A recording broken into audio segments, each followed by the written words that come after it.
2. Bienvenidos, soy el reverendo Fernando González del Gospel Lighthouse en la Rio Grande, California. Es un placer estar con ustedes.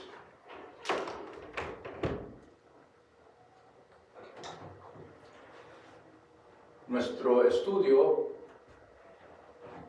va a ser sobre echar nuestras redes. Y en nuestro versículo clave lo encontramos en Santiago capítulo 1, versículo 17. Vayamos leyéndolo.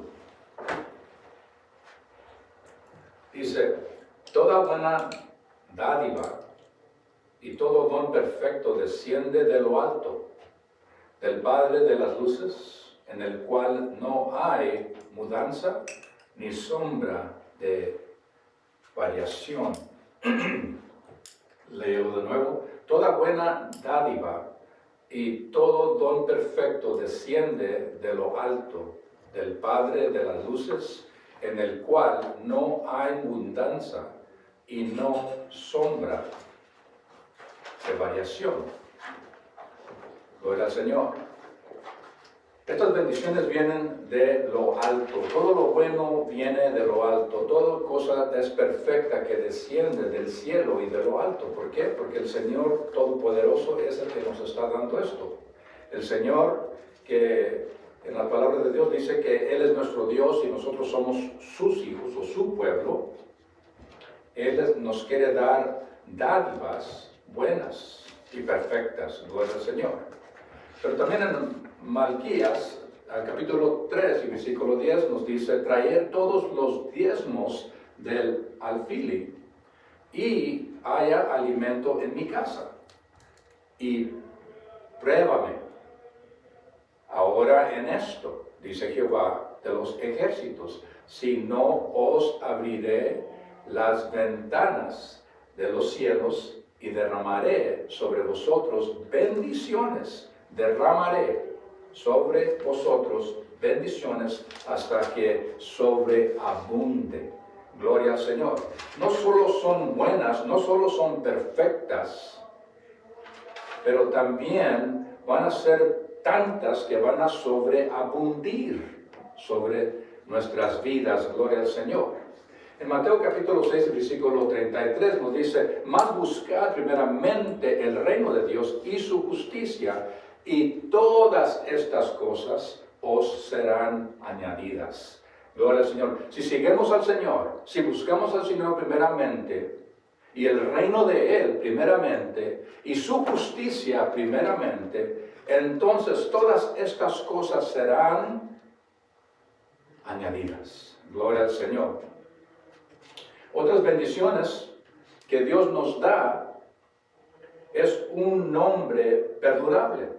Su nombre es perdurable, su nombre nunca va a acabarse, su nombre es perpetuo. Gloria al Señor, aleluya.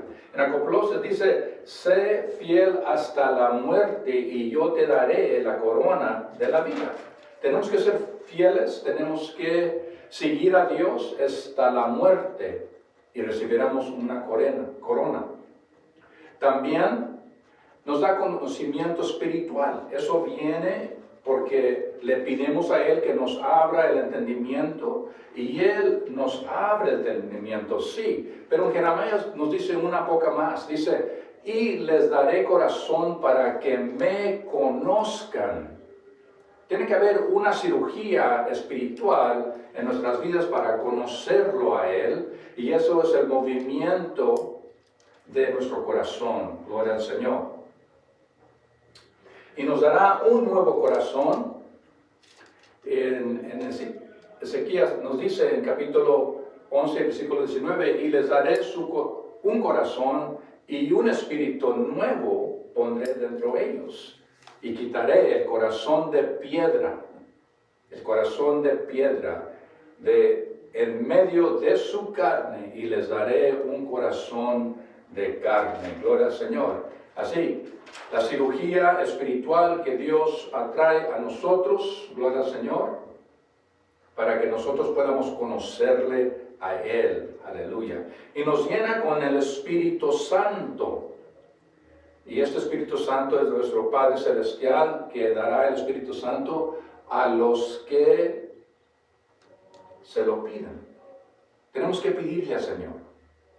No nomás va a venir sobre nosotros, pero tenemos que pedirle a Él que nos dé el Espíritu Santo. Y Él es fiel y nos llenará con su Espíritu y morará dentro de nosotros. Y nosotros seremos ejemplos de Él, el Señor Todopoderoso.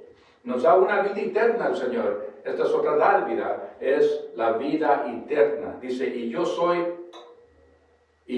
les doy vida eterna, y no perecerán jamás, ni nadie las arrebatará de mi mano.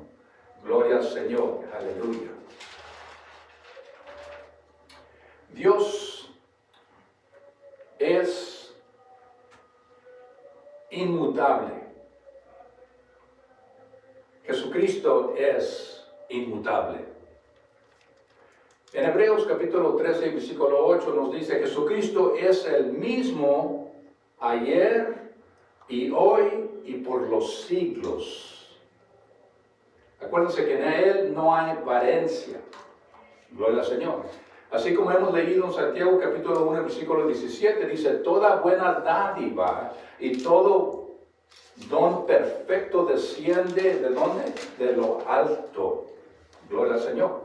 Del Padre de las luces, en el cual no hay mudanza ni sombra de variación.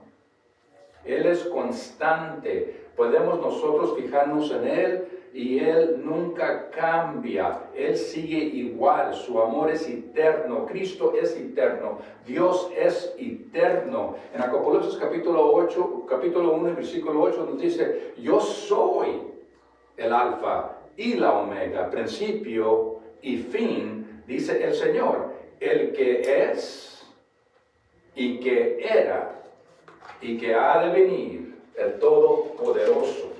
Gloria al Señor, aleluya. Pero hay algo que nos pertenece a nosotros. Debemos hacer algo nosotros, porque Dios requiere esfuerzo o exige esfuerzo de nosotros antes que una bendición pueda ser dada. Y les explico cómo en muchas enseñanzas y en la palabra de Dios nos dice según dando el dinero para los impuestos. Aquí se encuentran los discípulos, se encuentra con Jesús y les preguntan a ellos si el su maestro Jesús, va a pagar el impuesto del templo para la mantenencia del templo. Y Jesús le dice a Pedro que haga algo. Le dijo, ve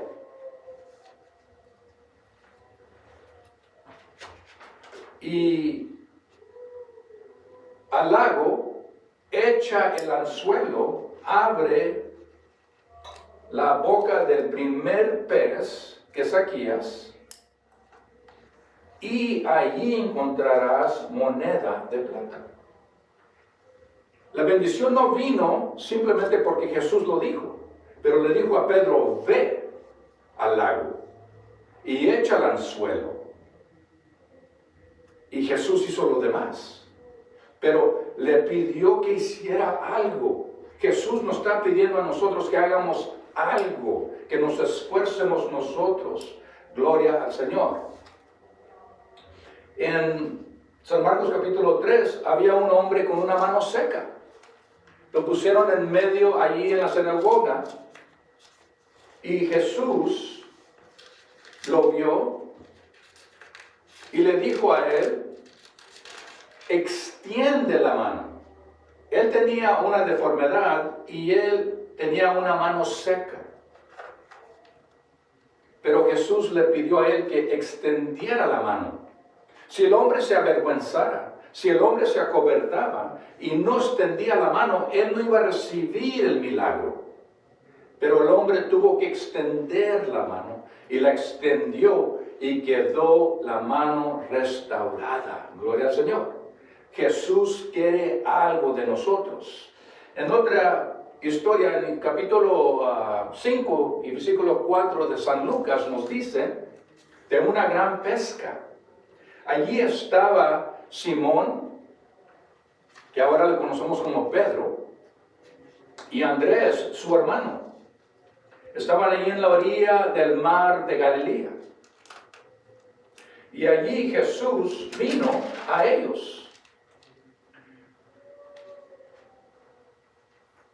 Y ellos ya estaban en la orilla, ya los barcos de ellos ya estaban afuera del agua. Estaban recogidos así a la ribera del lago. Pero Jesús, que estaba agolpado por la cantidad de gente que lo seguía, le pidió a Pedro que lo llevara un poco afuera en el agua, y luego Jesús de allí empezó a enseñarles y a hablarles a las personas que lo seguían, a la multitud. En ese momento Pedro tenía el mismo punto de vista que Jesús. Solo él y Jesús estaban en el barco, viendo a la multitud en la ribera, en la orilla del mar o del lago. Gloria al Señor. Y después de haber hecho esto y de terminar de hablar con la multitud, Jesús le dijo: boga mar adentro y echar vuestra red para pescar. Ya se había hecho tarde para el tiempo de pescar. El pescador profesional de Pedro, en ese tiempo era Simón, era pescador desde niñez.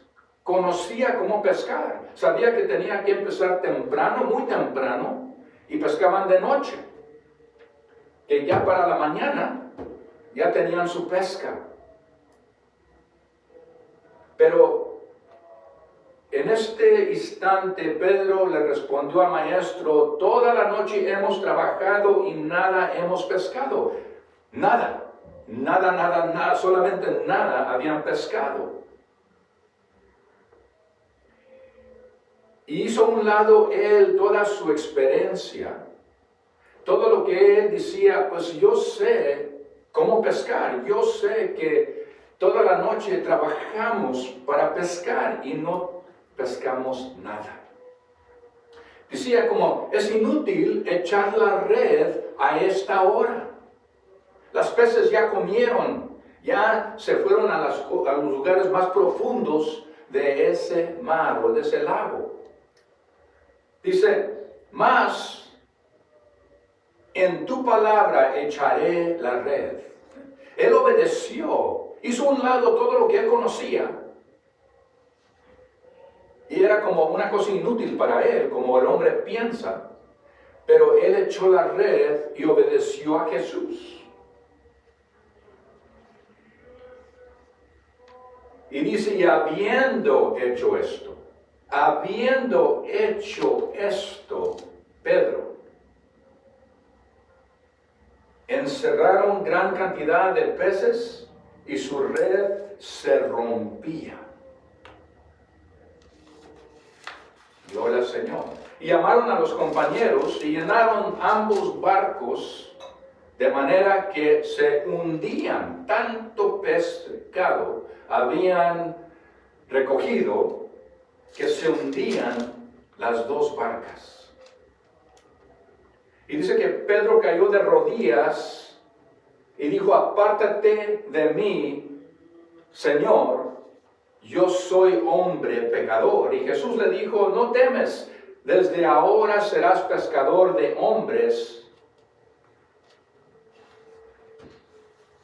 Y dice la palabra de Dios que ellos, dejando todo, le siguieron. Le siguieron. ¡Qué buen final! a esta historia. Qué buen final. Pero acontecieron muchas más cosas en la jornada del seguir a Cristo. Los milagros. Y luego llegaron las acusaciones. Y luego los persiguían. Y luego lo apresaron a Jesús. Y lo arrestaron. Y fue a juicio. Y lo condenaron a muerte. Lo crucificaron. Bueno, antes de eso, Pedro negó a Jesús. Lo negó. Lo crucificaron. Pero al tercer día Él resucitó, gloria al Señor. Y se le apareció a los discípulos y a las multitudes. Pero ahora vamos rápido adelante y vamos a San Juan capítulo 21, versículo 3. Y dice que pescaron toda la noche y no pescaron nada. Esto es después de la crucificación, después de todo lo que había pasado. Y dice que al amanecer Jesús apareció en la playa y los discípulos no podían ver quién era. Y Jesús les preguntó: amigos, ¿pescaron algo? ¿Saben que en la madrugada, en la mañana, y estás sobre un lago, todo está quieto, y que alguien te grite de la ribera, se oye como un eco, se oye muy fuerte? Amigos, ¿pescaron algo? Y ellos contestaron: no. Entonces Jesús dijo: echen la red a la derecha de la barca y tendrán pesca. Otra vez estaba Jesús retando toda su experiencia de ser pescadores. ¿Y por qué estaban ellos regresando a la pesca? Porque su liderazgo, Jesús, su rey Jesús, su salvador Jesús, había sido crucificado. Y ellos se regresaron a lo que ellos conocían. Pedro un día dijo: voy a pescar, y los otros que estaban con él: vamos nosotros, es lo que le respondieron. Y aquí es donde ellos están en el barco, oyen la voz de Jesús, que en griego, amigos, quiere decir hijos. Jesús les dijo: hijos, ¿pescaron algo? Y dice que Juan, el discípulo que Jesús amaba, dijo a Pedro: es el Señor. Juan es el único que le reconoció a Jesús en esa tenue luz de la mañana. Pedro se puso su túnica y se echó al agua. Nadó a la orilla y llegó allí y se postró delante de él. Pero cuando llegaron y encontraron, ¿ellos qué? Encontraron un desayuno ya hecho. El pescado ya estaba sobre la brasa y el pan estaba sobre la brasa. ¿Cuántos pescados eran? 153 pescados grandes, y así la red no se rompió. Gloria al Señor, aleluya. Dios viene al tiempo que uno piensa que no es el oportuno tiempo, pero siempre para Dios el día y las horas para Él no son límites. No le importa la hora ni el día al Señor. No hay limitaciones para el Señor. Él nos llama a nosotros. Nosotros le pedimos que nos bendice o que nos use para su reino. Amén. Pero cuando Él dice: ve, haz, echa, nosotros empezamos a decir: pero Señor, ya es noche. Señor, es muy temprano. Señor, ya hicimos todo esto. Pero Él dice, echa la red. Y si obedecemos, vamos a ver con éxito lo que Dios nos quiere bendecir. Aquí hizo dos cosas en esta enseña. Después de haber hecho esto, Jesús es donde Él liberaría a Pedro de la culpa que sentía por haberlo negado. Le preguntó 3 veces, ¿me amas? Y Pedro al último dijo, tú me conoces. Es una cosa decir que ustedes aman a Jesús, pero la prueba de su amor radica en la disposición de servirle. Gloria al Señor. Su oficio cambió para ellos de pescador a evangelista. Su personalidad que él dejó de ser impetuoso y se convirtió en una roca. Cuando Jesús le dijo, tu nombre se cambiará a Pedro. Nuestro Jesús nos exige a nosotros esfuerzo antes de que una bendición o un milagro pueda ser dado. Como seguidores de Cristo, debemos de echar nuestras redes. Porque en echar nuestras redes, en obedecer la palabra de Dios, nos haremos y nos volveremos pescadores de hombres, pescadores de almas, pescadores de los que están perdidos. Y es lo que quiere ser nuestro Señor Jesucristo con nosotros. Siendo seguidor de Cristo, debemos de ser pescadores de hombres. Y por eso nosotros tratamos de alcanzar a quien podamos. Gloria al Señor. Al que quiera oír. No importa la hora ni el día. Queremos obedecer la palabra de Dios. Y yo les digo a todos ustedes, y los animo a todos ustedes, que oigan la palabra de Dios y oigan y contesten y díganle a Él, echar nuestras redes. Echar nuestras redes para que veamos los milagros y las bendiciones de Dios. Y nosotros en eso creceremos más y más y más en fe. Para la gloria del Señor. Ya se nos terminó el tiempo esta mañana, pero deseamos que esta palabra la oigan, la obedezcan, sigan adelante y echen la red para que Dios los bendiga a ustedes. Gloria al Señor. Amén.